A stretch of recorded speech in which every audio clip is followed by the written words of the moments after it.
นะครับไต่นนท์ครับผม2 วัน 2 คืนเดี๋ยวเจอกันก่อนนะครับใช้ข้างตัวกิน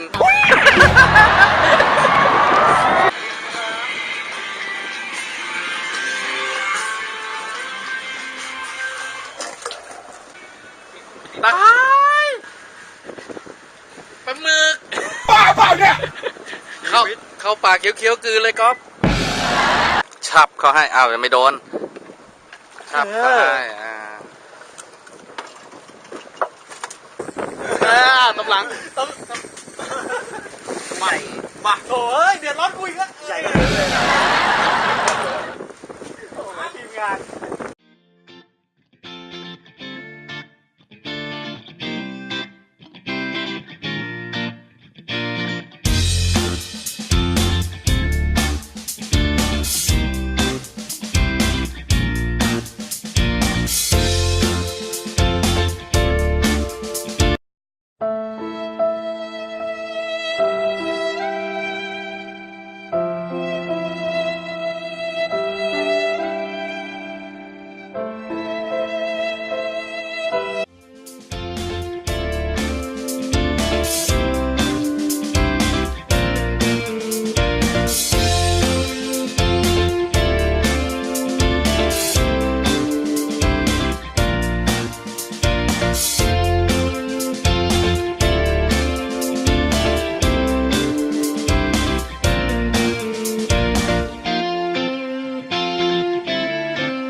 คนหาเรื่องตอนเช้านะครับตื่นมาถึงจิ๊ก3 ทีครับ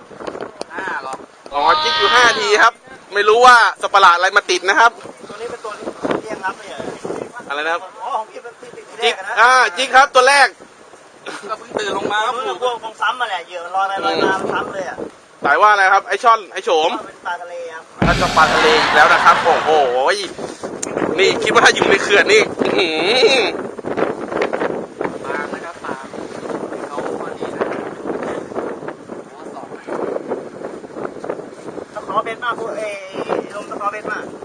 อย่ายกสูงปาล์มอ่ะใจเย็นโอเคนั่นแหละค่อยๆขันมามันอยู่แล้วไม่ต้องยกสูงค่อยๆขันนั่นแหละก็จิ้มลงมาสวยท่าเนี้ยแอคเนี้ยสวย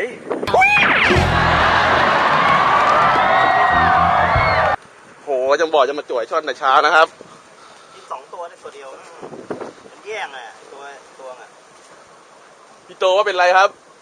ปลาทะเลคนเดินไกลๆครับโอ้ถ้าปลาทะเลคนนึงกันนะครับเลิกวิ่งง่ายเฮ้ยถ้าขึ้นมาเยอะแล้วขึ้นมาเยอะแล้วไปนากินก็ต้องเดินตาม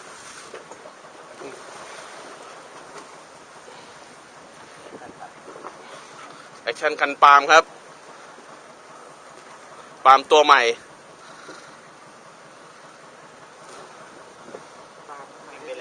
ไกลนะเห็นแล้วอะไรโฉมชมชุมหมุนมาเลยติ้วโฉมครับโฉมโอ้ยโฉมโตตัวเบลอเลย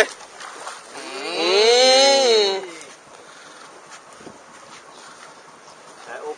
กกเลยอ่ะโอ้ยกระแทกระวังถังขยะหันป้าหน่อยหันป้าหน่อยเดี๋ยวโอ้โฉมโตตัวใหญ่จริงเดี๋ยวผมขอพักนิดนึงนะค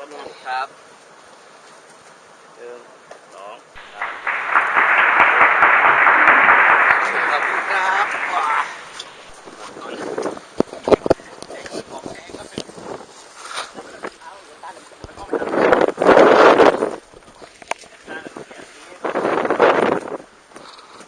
น่าจะเป็นประเภทเดิมหรือเปล่านะครับ พวกนี้อ่ะ อ้าว แปลว่าผมโตไปกินกี้ โหเขินไปนู่นแล้วครับ โอ้โหเฮ้ยยังอยู่ยังอยู่ อยู่ เฮ้ยยังอยู่ ร้อยแล้ว อ้าวเรียบร้อยขาด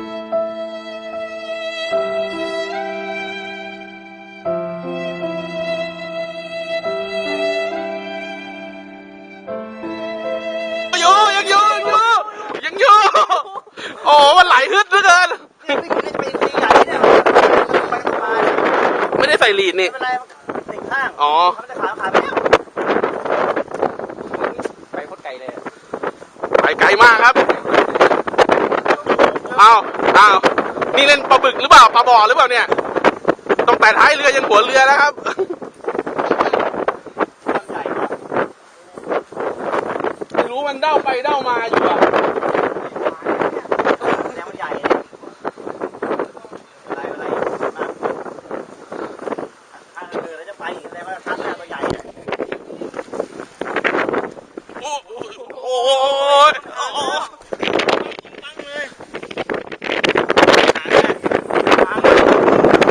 มันวิ่งออกกับสายพันหางมา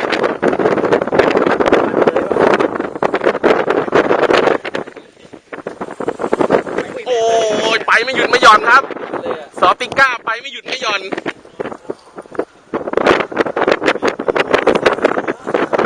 อ้าวเจ้าของบอกแล้วบวกหน่อย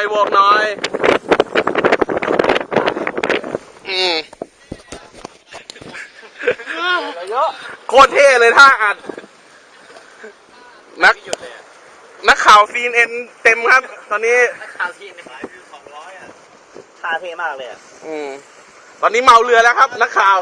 เหมือนกับโลโก้ร้านที่หิวเลยที่มันนั่งที่นั่งถือเนี่ยคันที่สแปะถือคันที่หิวอ่ะ เอาครับ คนถ่ายเริ่มเมาแล้วครับ ผมก็ว่าตีแล้วเนี่ยนี่ครับตอนนี้ไปเจอเลยนี่นะถ้าเป็นช่อนก็ช่อนใหญ่นะครับ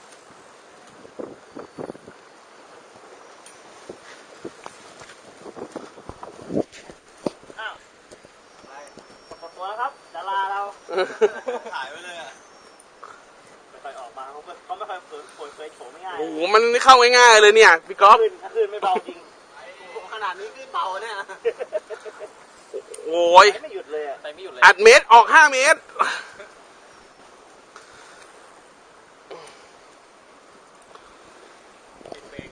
พี่โตเอาเข้าอีกหน่อยเปล่าพี่เบรกอะ เอาแล้วเบรกมันแข็งแล้วตามใหญ่ครับฝืนมากเลยเดี๋ยวขาด มาแล้วระวังไปทางสมอนะนั่นแหละไม่รู้จะไปทางสมอเปล่าน่ะโดนปลานิดนึงต้องอย่าไปงัดมากนะเพราะว่าเดี๋ยวบางทีเป็นขาล่องสมออ่ะไม่รู้จะมันอยู่ข้างบนหรืออยู่ข้างล่างสมอไงค่อยๆดูครับโอกาสไม่ได้ตัวมีเนี่ยกันเนี่ยมันไปหาสมอแล้วเนี่ย มันฉลาด โอ้ซ้ายจริงๆด้วยไม่ใช่ซ้ายทีนี้มันอยู่บนแล้วอยู่ล่างอยู่บนโอเคอยู่บนโอเคบนสมอเราอยู่ซ้ายก็ให้มันมาซ้ายไปเลยนี่เลยล่างมันนี่เลยเหยียบไปเลยเนี่ยคนตากล้องเหยียบไปเลย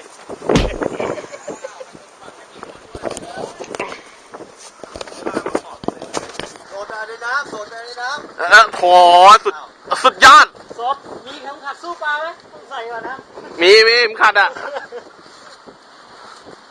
ช่อนหน้า20 โลโอ้ยไม่ก็ติดหางให้ช่อนตัวมา5 โลอ่ะก็ท่าว่ะ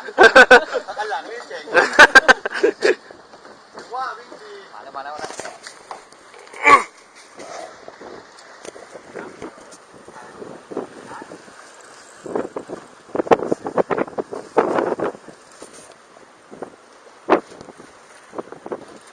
เป็นอะไรไม่ได้ถ่ายอะไรวะเป็นอะไรอยู่ในแดงไปอย่างเดียวเลยยังไม่ขึ้นยังไม่โชว์ตัวกันง่าย นู่นนะเห็นยัง ๆ มาแล้วนั่นเหาไม่ใช่ปลาไม่ใช่โอ้ยดูให้เหาเป็นปลาตัวเองทั้งนั้นน่ะ ยังไม่เจอตัวเลยไอ้เหาวิ่งตัดหน้าบอกว่าใช่แล้ว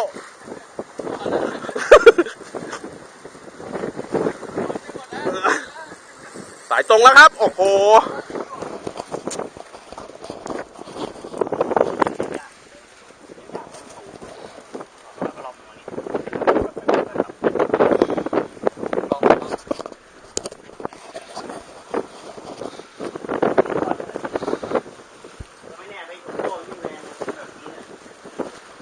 ปลาเลยครับปลาเลยครับ ว่าไม่ได้ปลาผมเป็นไปกินเลววาน โอ้โห ไม่หย่อนเลววานไม่หย่อนเลยโอ้ พูดใต้ท้องเรือ ไม่เข้าครับยืน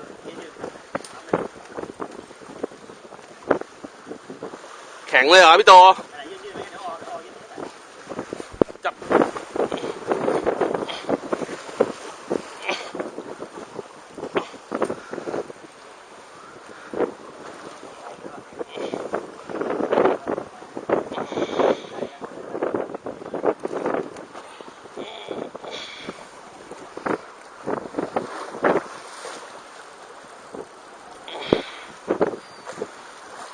ว้ายช่อน ช้อนโมนี่ได้ครบเซตแล้วขาช่อนอย่างนี้ ไข่อินทรีย์ก็อินทรีย์ได้แล้วนี่หว่า ได้ตัวใหญ่ด้วย โอ้โหอินทรีย์ยัดได้แล้ว ยังไม่ขึ้นเลย ยังมุดอยู่ใต้ท้องอยู่เลย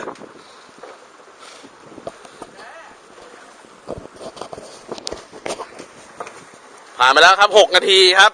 7 นาทีแล้วครับ ถ่ายมาชัดไปเลย ฟูลเฮดดีครับ มันนาติวชัยมันกับมันโคกง่ายดีห้อยคอไปเลยเวลากินต้นกระต่ายเลยนะไอแพดมันที่ผมวิ่งไปหยิบเครื่องนี่ลงมาพาหลุดแล้ว 7 นาทีแล้วครับ ผ่านไปน่าจะอัดไปประมาณบวกรวมหยิบกล้องด้วยประมาณ9 นาที เข้ามาเยอะแล้ว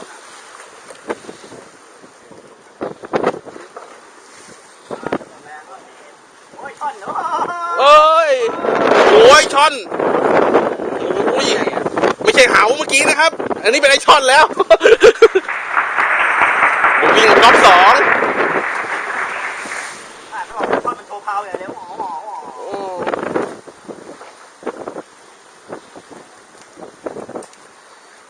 เนี่ยพลาดนะทำได้สวยเนี่ยไปเรื่อย รอสุดในสถีบเลยนะตอนเนี้ยเพราะตรงนี้ไม่มีใครแล้วในสถีบอะมีพี่โตคนเดียวไม่ต้องบอกสมัยสารนี่ เนี่ยต้องเลิกเลยเนี่ย อุ้ยหัว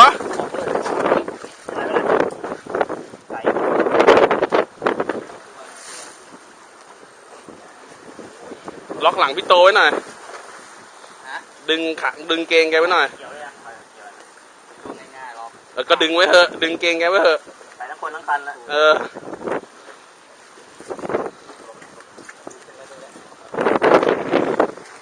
มาละช็อกอยู่นี่ละ มาไปตามแรงนี้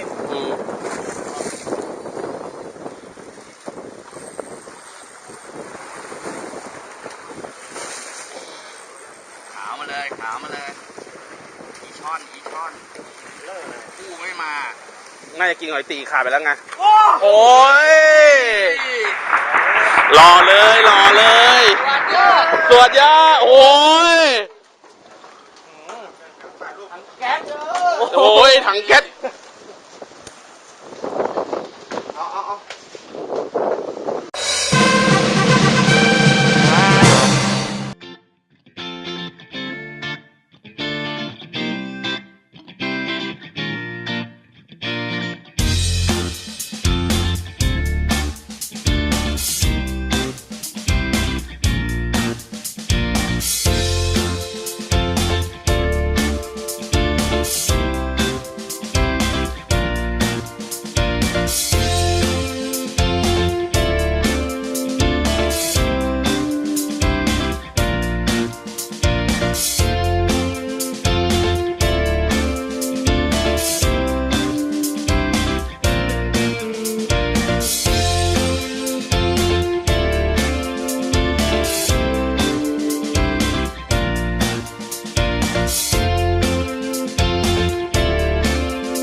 2 คืน 2 วันไต่นนท์ใหม่ปลานี่ก็ตามในคลิปเลย ขนาดคลื่นลมแบบมหาศาลอลังการงานสร้างไต่ก็ทำได้นะ บริการนี่ผมให้5 ดาวเลย จริงเลยเขาสนใจลูกค้าดีเบอร์โทรเดี๋ยวผมแทรกภาพไว้ให้แล้วกันก็หาดูเบอร์โทรกันเองไต่นนท์มีชื่อกันอยู่แล้วนะจริงๆแล้วก็ได้มาสัมผัสเองกับตัวยกนิ้วให้ครับ เรื่องอาหารการกินเรื่องหมายตกปลานี่คือลมขนาดนี้ได้ปลาแบบนี้ก็ถือว่าผ่านนะครับไม่ใช่ไม่ได้อะไรแล้วก็โทษคลื่นลมคลื่นน้ำโทษไปเรื่อยอะไรประมาณนี้นะฮะก็คือของเขาแน่จริงไงลองมาใช้บริการดูครับโฉมเท่าไหร่นะ14 ตัวป่ะ 14 ตัวไอช่อนใหญ่ตัวหนึ่งแล้วก็ เกยอีก 4-5 ตัวเกย4-5 ตัวปลาเล็กปลาน้อยปลาแดงนี่เรื่องธรรมชาติกระสุนเราน้อยวันแรกไม่งั้นหลุมไม่โฉมนี่หมดมีอยู่เหยื่อมีประมาณ30 ตัวได้เดี๋ยวไว้มาลองดูนะครับยกนิ้วให้ไต่นนท์ขอบคุณครับ